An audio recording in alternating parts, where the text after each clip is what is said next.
मैं आपको एक वचन पढ़ाता हूं, मरकुस 5 उसकी 35 से 40 आयत।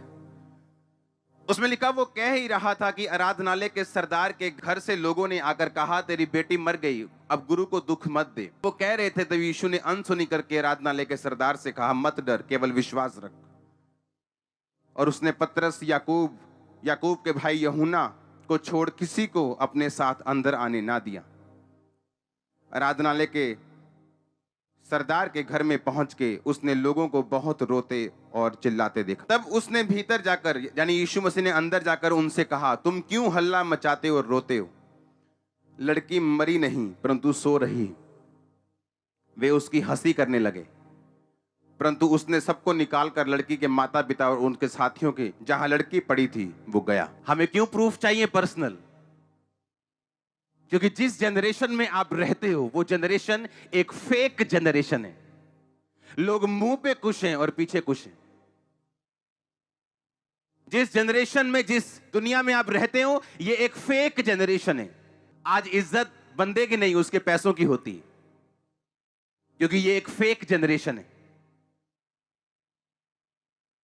आप इमेजिन करो, एक घर में यीशु मसीह जा रहे हैं और सब लोग रो रहे हैं, हाय मर गई। और जैसे यीशु मसीह ने कहा, ओए मरी नहीं हो। अगर किसी का कोई मरा हो जो दिल पे लगा हो, अगर कोई बोल देना, ओए काका मरी नहीं, तो बंदा कहेगा, सच्ची नहीं मरी। वो ऐसे बोलेगा, तुसी कितने चंगे हो, हाँ, वो ऐसे बोलेगा। पर बाइबल कहती, वो जैसे यीशु मसीह ने कहा, मरी नहीं हो, वो सो रही है, सब हंसी करने लगे, हंसने लगे, मजाक उड़ाने लगे। इसका मतलब वो सही तरह से रो नहीं रहे थे, वो फेक थे, वो फेक रो रहे थे। वो फेक प्रॉफिट होते हैं ना, फेक पास्टर्स होते हैं, फेक विश्वासी भी होते हैं, नकली प्रॉफिट भी होते हैं, नकली पास्टर भी होते हैं, नकली विश्वासी भी होते हैं। तो वो नकली रो रहे थे। अगर वो असली रो रहे होते, अगर वो सच्ची दुख में होते, तो यीशु मसीह की बात को सुन के एकदम से कैसे हंस पड़ते वो। लिखा, वो हंसी करने लगे, मजाक, एक दूसरे के साथ हाई फाई मार के मजाक करने लगे, ये क्या बोल रहे हैं, क्योंकि वो रो नहीं रहे थे, वो फेक थे। और याद रखो, इस फेक जनरेशन में जिस पे आप रहते हो, आपको पर्सनल प्रूफ की जरूरत है कि परमेश्वर अपना हाथ आप पे प्रकट करे और लोगों के मुंह बंद हो जाए। अब आप समझ रहे हो क्यों आपको पर्सनल प्रूफ चाहिए?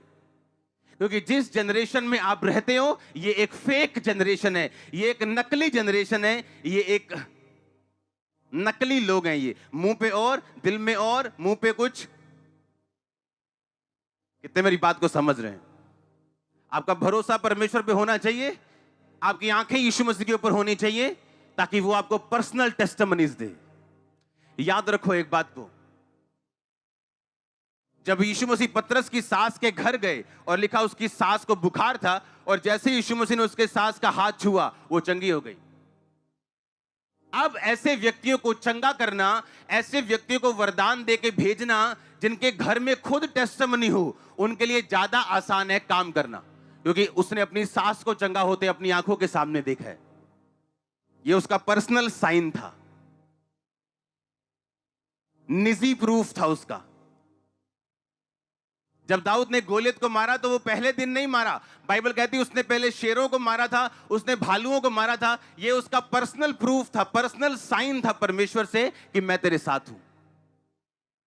हो सकता है आप कुछ दिन के लिए किसी मुसीबत में फंस जाएं, सही होने के बावजूद भी।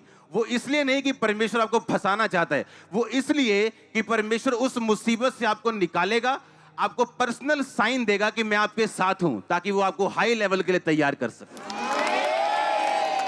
अगर वो आपसे शेर नहीं मरवाएगा, भालू नहीं मरवाएगा, जब गोलियत आपके सामने होगा, आपके अंदर हियाव नहीं होगा, हौसला नहीं होगा कि आप उसको मार सके।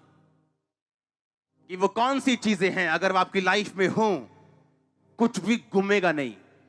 जो चला गया वो वापिस आएगा, आप कुछ भी गुमा हुआ नहीं पाओगे।